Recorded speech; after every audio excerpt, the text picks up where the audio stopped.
The ultimate guide to playing Tuffnut on a budget.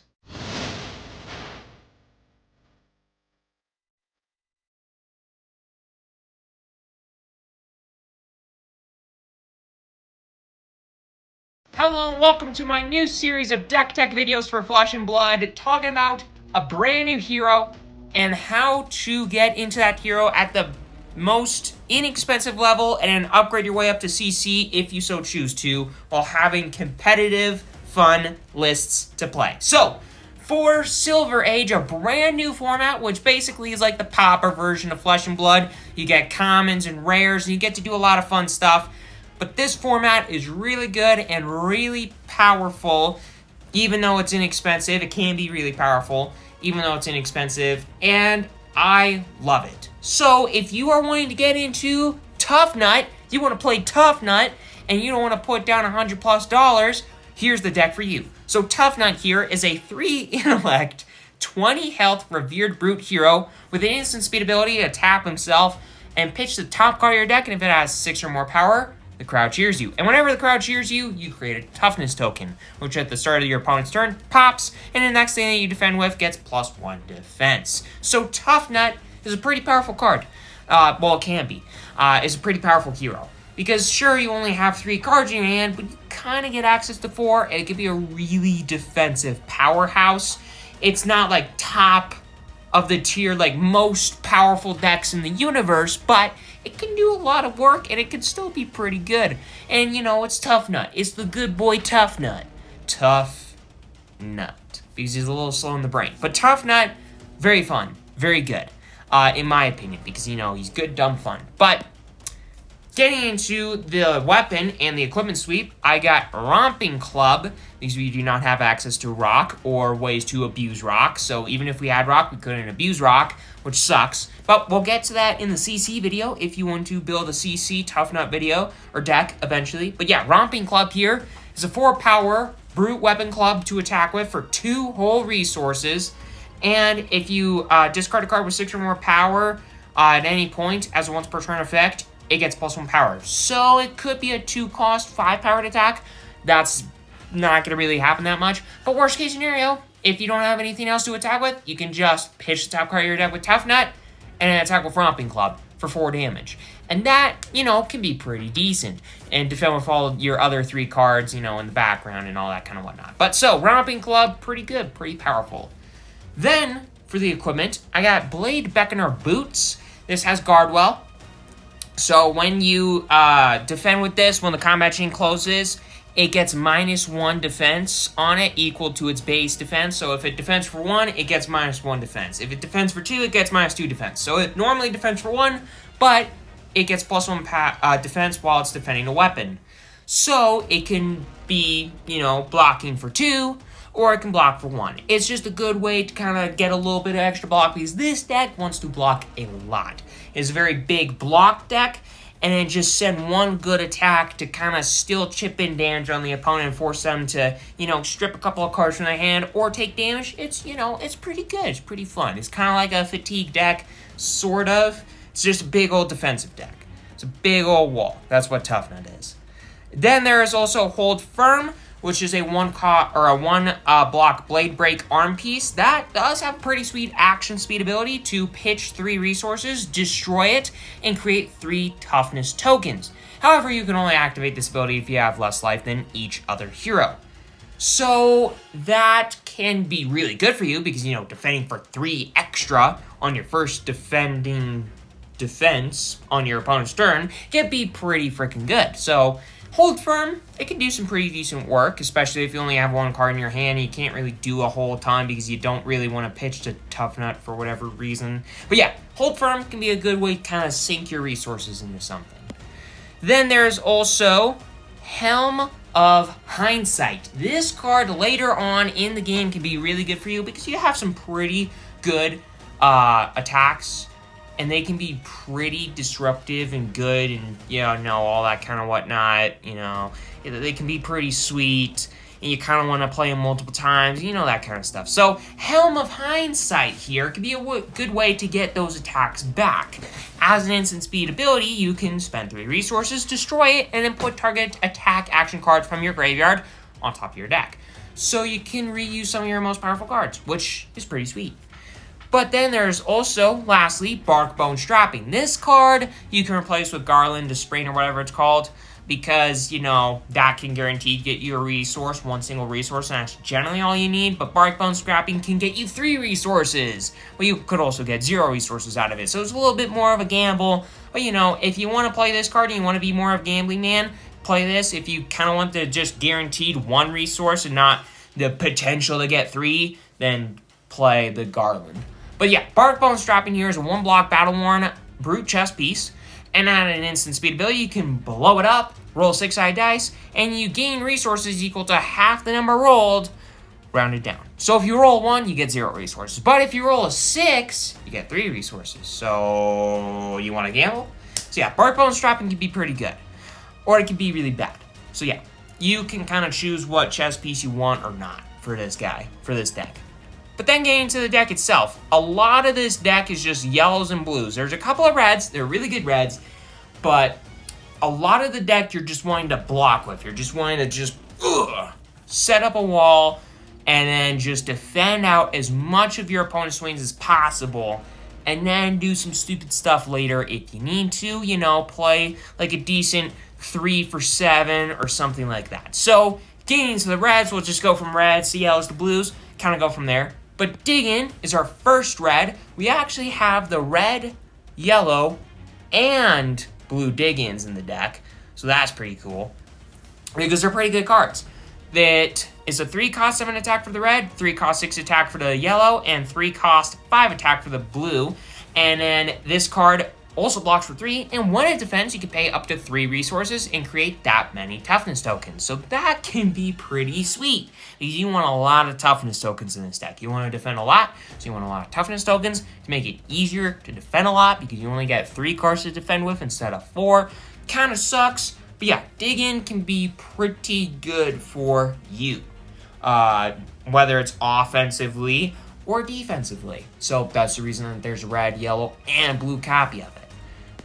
And then there's Old Leather and Vim, a 2-cost 6 attack 3 block that if you control a toughness or vigor token, it gets +1 power. So it could be a 2 for 7, which is pretty sweet.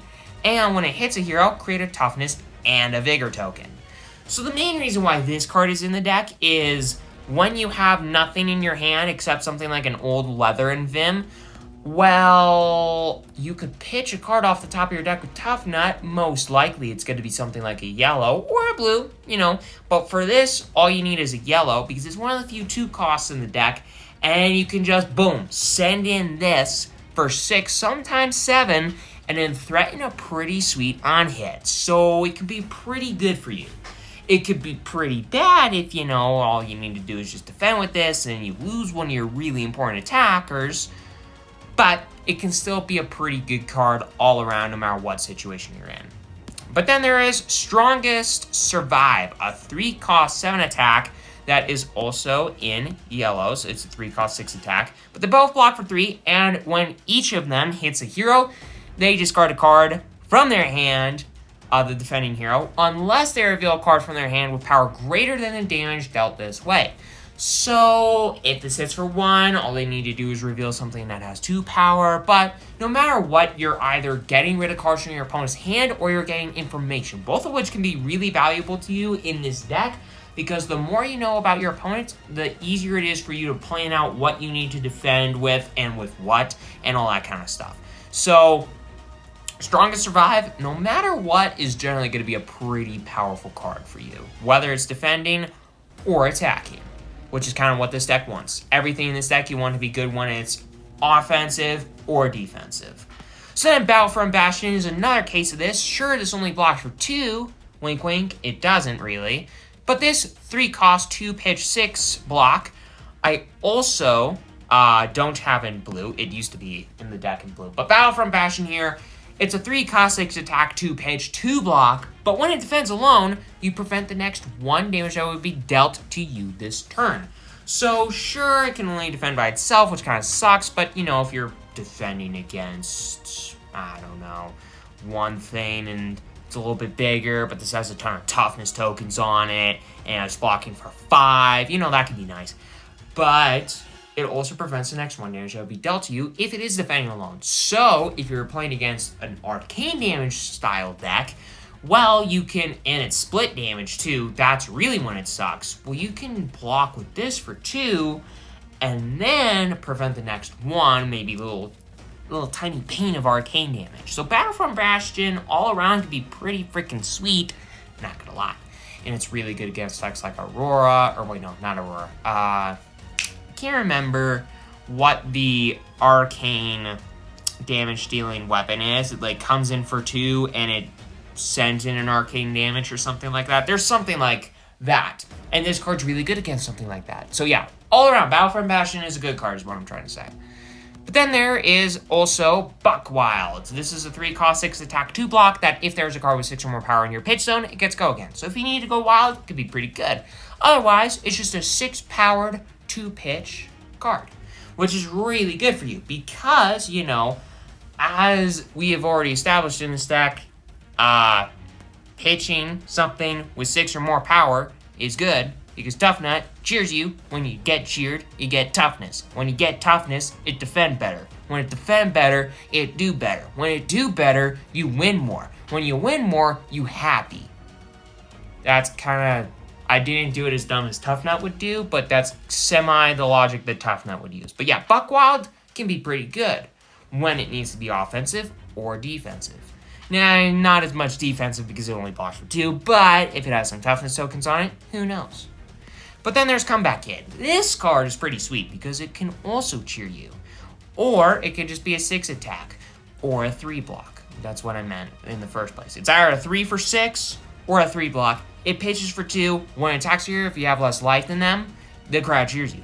When you've been cheered, it gets +1 power. So that's cool. It could be a 3 for 7 in yellow, which is awesome.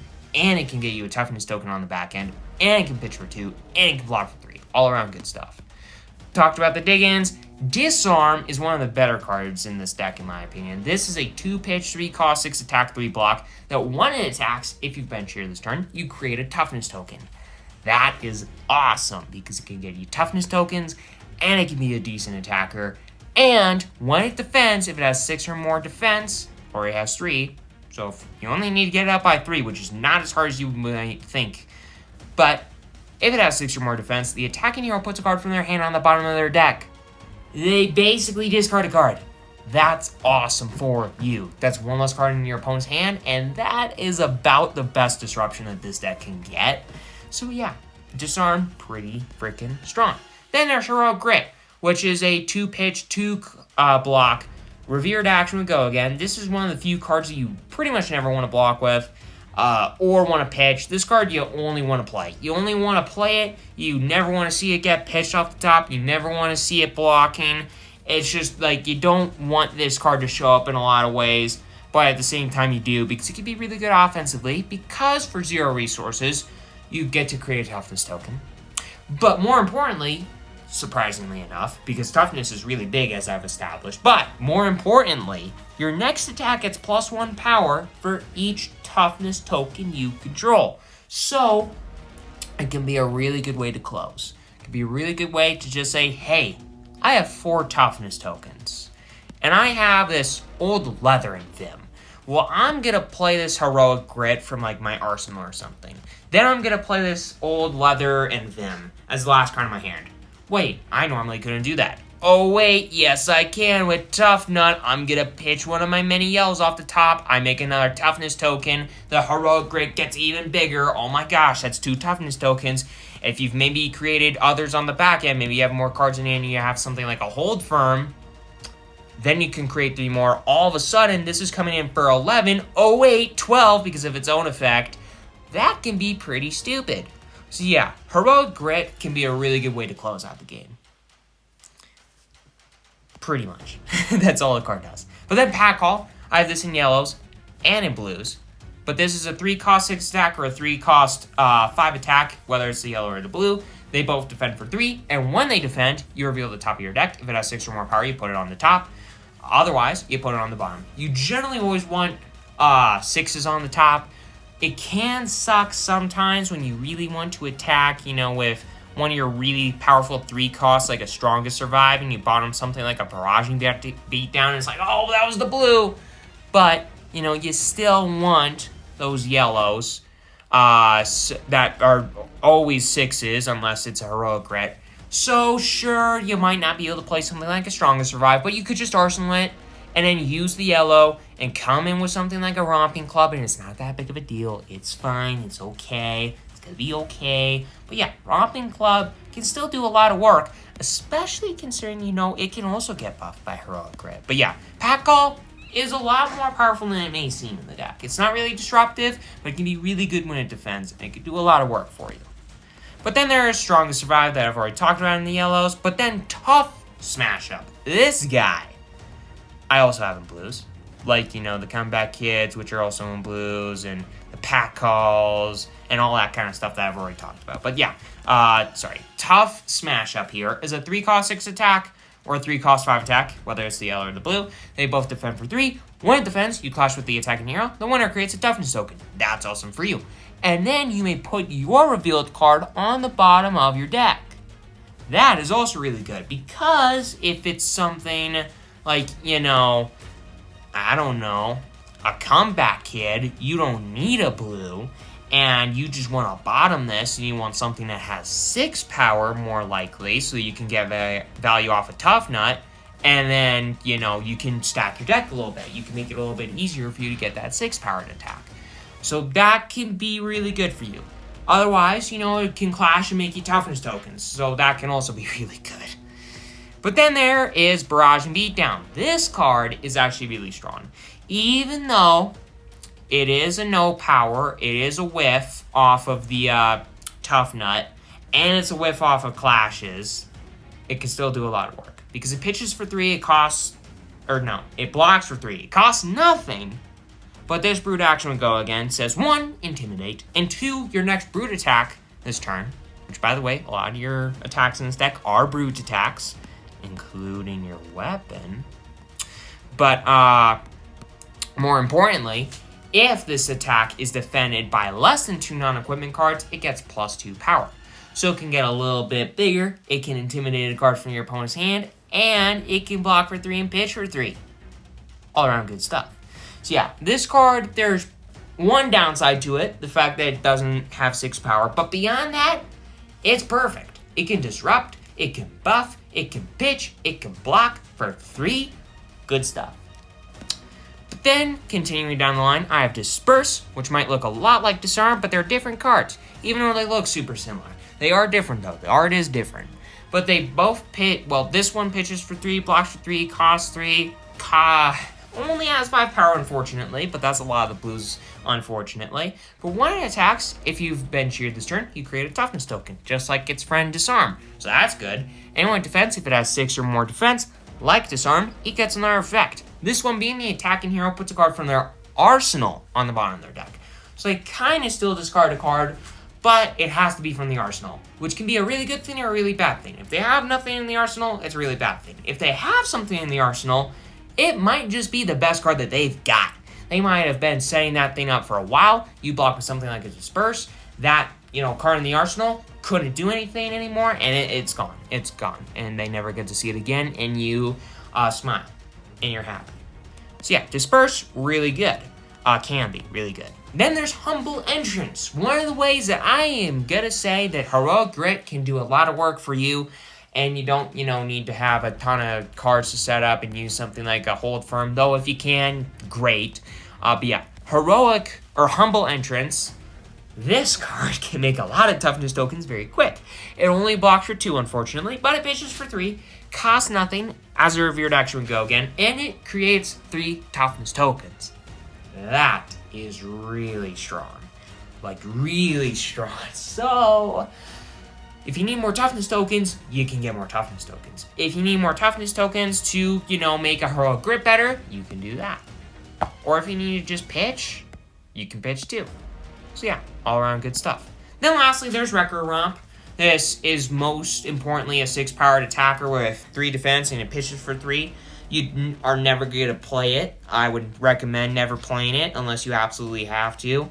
But right around up here, it has 6 power, it's a blue, it blocks 3. It's just good stats all around.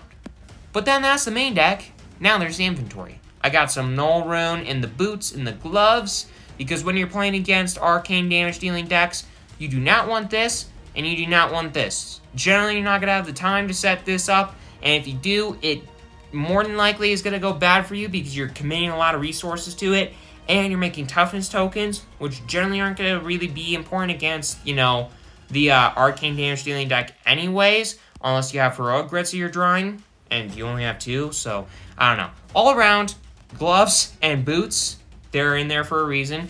Your arcane matchups are going to be really hard, but you do have Oasis Respites and Arcane Polarities to help you. This being a 0-cost generic instant that can gain you life, but if you've been dealt arcane damage this turn, you gain 4.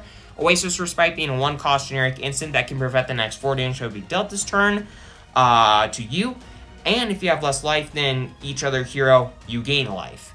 So it can kind of be, 5 life in a sense, which, you do have to pitch a resource to, which does kind of suck. 2 for 5 is not great, but for Arcane, it's a little bit better. And then Buck Wilds. I got the reds and the blues. Those, if you need to be more aggressive, I would maybe put those in the Arcane matchups too, because you are going to kind of need to be faster, and you're not going to really last a long game against Arcane decks. We got Buck Wilds. Can be really important in, the faster matchups, where you can't really survive as long, and you can't rely on your defensive game plan. But so that is the Silver Age deck. It's only $10, and it's really actually fun and powerful for $10. I mean, considering what you're losing in the Majestics and whatnot, and the Super Rares and all that kind of stuff, it stinks. You lose Rock, your poor old buddy Rock, but you do get a deck that's really cheap and inexpensive and still a ton of fun to play. So if you are just getting into Tuffnut and you want to play the most budget-friendly Tuffnut possible, this is the deck for you.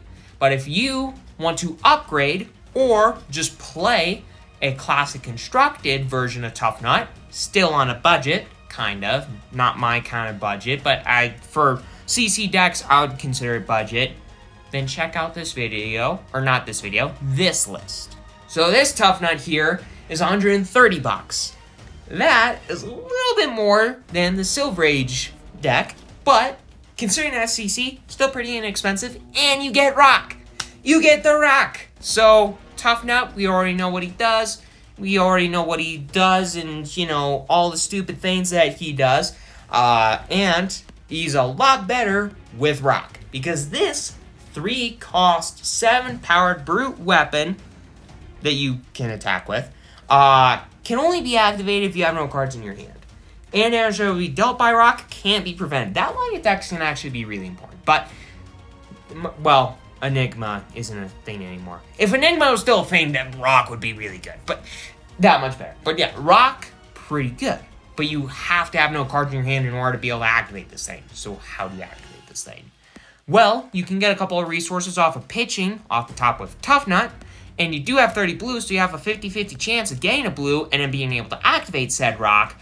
But so that you don't have to gamble as much, if you have one card in your hand, you can, hopefully it's yellow, because there's only one red in the entire deck. But so if it's a yellow, you can pitch a yellow to something like a Gauntlets of Tyrannical Rex, and then, activate its ability, its action speed ability, to tap it. Your next action gets +1 power. Or next attack this turn gets +1 power. You can only activate this ability if there's a card with 6 or more power. Pitch zone, but it blocks your 2 temper as well. So basically what you're wanting to do here is you're wanting to activate Tuffnut, Bumbling Hulkster. You're wanting to pitch something into your pitch zone, and you're hoping that it has 6 or more power. Then Gauntlets of Tyrannical Rex here can then be activated. You can float a couple extra resources, and then you can come in with a Rock for 8. Not 7, because it's going to get +1 power from the Gauntlets of Tyrannical Rex. Or you can be a gambling man, and you can use Tuffnut, just pitch the top card of your deck, a good old blue, and then, hopefully, and you can use Rock. Or, if you just get a yellow and you really need to attack with that rock, you can activate the Garland of Spring, which as an action you can pop it, gain a resource. And that is pretty good in my opinion. But yeah, then as far as other pieces of equipment go, you got the blade back in her boots, sure. Talked about how it's good in the last matchup, but what I think is way better in CC is Helm of Adored. The Adored, it's a 1-block blade break that when it defends, says the crowd cheers you. Which, really good, because, when the crowd cheers you get toughness tokens. But besides that, the deck is pretty similar to the Silver Age version. It just has some different cards in it. A lot of the cards are similar. Agile Windup wasn't in the initial version because you don't really want to have this kind of card in Silver Age Tuffnut, in my opinion, but that's just my opinion. But a lot of the commons and not commons, I don't know, the rares are pretty freaking similar. You do get access to Vigorous Smash-Ups, which are identical to Tough Smash-Ups. They clash with the top card of your deck. They clash with the opposing hero, and the winner gets to create not a toughness token with the tough smash up, but a vigor token, which can be really good for you. Getting vigor tokens in this deck can be super powerful. But we got some super rares and we got some majestics. So the game plan of the deck is still to defend as much as you can. Defend, be a wall, then attack with your rock. Then attack with your rock and nothing else. But Jaws of Victory is one of the cards that we get access to, because if you need another thing to attack with, or you want to go a little bit wider, you can go with this, a 2 for 6, that when it attacks a hero, if you have less life than them, the crowd cheers you, and if you've been cheered this turn, it gets go again. And if you have some extra resources, somewhere, somehow, whatever, rock. You can just rock, and then 7 more damage. That can be pretty good for you. But then, as far as other cards go, Good-Natured Brutality can defend for 6, if you have no cards in hand, and the crowd cheers you, so that can be stupid, and it's a 6-powered attack in and of itself, and it pitches for 2, so all-around good stuff. Sawn of Sinew is actually a really stupid card, because this card doesn't, have any power, which is unfortunate, but it pitches for 2, costs nothing, and whenever you play it for go again, it gets go again. It has go again. But you reveal the top row of your deck, and then your next attack gets plus X power, where X is the number of cards with 6 or more power revealed this way. But then you put them back in any order. So you can stack the top of your deck however you want to, in order to guarantee that the Gauntlets, Tyrannical Racks, and the Tuffnut, and all that kind of stuff can do what you want it to do. So that's pretty good. And you can kind of get an idea of what you're going to be working with on your next turn. Because you get to look at the next card you're going to be pitching, and your next 3 cards you're going to be drawing at the end of your turn, because Tuffnut only has 3 intellect. So that is really good for you. You get a really good idea of what's going to be going on and what you have to work with. But then Thick Hide Hunter is also a really good card and can be really good in Tuffnut, because if you're not blocking with this early, and this is the last card you block with, it blocks for 6 because this has 6 power and 6 defense. But when it attacks or defends, you discard a random card. But it's not an additional cost, importantly. So, how this card can work is if you have no cards left in your hand, you can just block with this. You don't have any additional cost of having to discard anything, so you just get 1 card, block 6. That's also a yellow and a 6-powered card in and of itself. So yeah, Thick Hide Hunter are pretty stupid, and there's a reason that it's as expensive as it is. But then for some blues, we got Beat the Same Drum, which for agility, if you have an agility, you create an agility, then you do that for confidence and might and toughness and vigor. So basically, all you're wanting to do here is create more toughness tokens with this guy. Sometimes create some other tokens if you got them. Otherwise, this is just a 3-block 3-pitch, which is pretty good in and of itself. It is a whiff, but it's a really solid value card, and I do think it's worth having in the deck. But then there's also Energetic Impact, which is a 3-cost, 5-attack, 3-block, 3-pitch, and when it defends, together with a card with 6 or more power, you create a Vigor token, which, as I've already said, is really stupid and really good. But then there's also, Wind Up the Crowd, a 3-cost, 6-powered attack that does block for nothing, unfortunately, but as an instant speed ability, you can discard it, create a Toughness token, and a Vigor token. So it's a really good card to pitch off of the top with, something like a Tuffnut, and you can get a lot of good value. And if you don't want to, and you can just instant speed discard it. So yeah, this deck, pretty freaking solid. It's wanting to just defend a lot. It's wanting to play some cards here and there, like a Jaws of Victory sometimes, Heroic Grit, Sauna Sinew to kind of like set things up and do some really dumb things.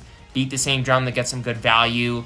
Otherwise, just defend, get some value here and there off of the even better and more powerful and more gooder, fun cards you don't get access to with Silver Age decks. And yeah, it's pretty freaking good and pretty freaking fun. But beyond that, you got the inventory, which has Null Boots, Null Robe to defend with, as far as arcane damage dealing decks go, and then Skullhorn, which has Arcane Barrier 2, and as an action, you can destroy it, draw a card, then discard a random card. You're only ever going to use Arcane Barrier 2, just so you know. But yeah, if you need a lot of Arcane Barrier, which you do in the arcane damage dealing matchups, Skullhorn, Robe, and Boots are there for you. In addition to that, I have some extra little goodies, depending on the matchup you need. If you need to be a little bit more aggressive and you're, going up against an opponent where you can't really defend as well, or your defensive game plan is going to work and you need to be aggressive, Overload.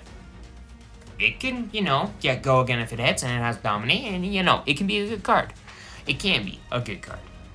But on top of that, you also get Arg Smash, which this card, if you're playing against a deck that cares a lot about items, such as a pirate, like a Gravy Bones, and gold is a pretty important thing against those pirates, then Arg Smash here can get rid of a couple of those gold tokens, which in my opinion is pretty sweet. But it can't whiff a lot, which sucks. It can be good and really bad. It's kind of like the Bark Bones trapping. But then there's also Numbskull Charm, which, if you need it, it can be really good too. This card can pitch for 2, it costs nothing. If you can create a Confidence or Might token if you want to. The crowd can cheer you if you want to. So that's sweet. You can pitch the top card of your deck. If it has 6 or more power, you create a Vigor token. All around really good stuff. But you also have Disarm, which this card's really good. If you need to be more defensive and you need a little bit more interaction, Disarm here could be really good for you. This card, like I've said in the Silver Age deck, basically just has your opponent bottom deck a card from their hand if it has 6 or more defense, which is really stupid and really good. So all around, this deck is, it's $130, which is budget for CC decks, a lot of CC decks, but it is still a bit of an investment. So if you want to play Tuffnut a little bit more inexpensively, try out the Silver Age deck. If you want to play the CC deck, try out this deck and just do some really fun stuff with Rock and Gauntlets of Tyrannical Rex, defend with a ton of cards, get some really good value of stuff like Dig-Ins, and then defend with, the last card of your hand with something like a Good-Natured Brutality, which will block for 6 and give you a Toughness token on the back end. And just all around have a really stupid dumb time with the stupid dumb guy, Tuffnut, the bumbling Hulkster. So with all that aside, hope that you enjoyed this video. I meant to put this video up yesterday, but the whole Silver Age thing came up, and I'm like, okay, I'm gonna backtrack a little bit, do this, and this. And so I kind of need to spend a little bit more time on this video. But I hope that you will enjoy this video. I'll be trying to post on Mondays from here on out in the future, because hopefully it'll work better with the YouTube algorithm that's been slightly changed for smaller creators such as myself. But hope that you all enjoy this video. Hope you all enjoy Super Slam and some more Super Slam heroes that will be coming out and having ultimate budget guides come out for them. But anyways, see you then, everybody, and have a great rest of your day.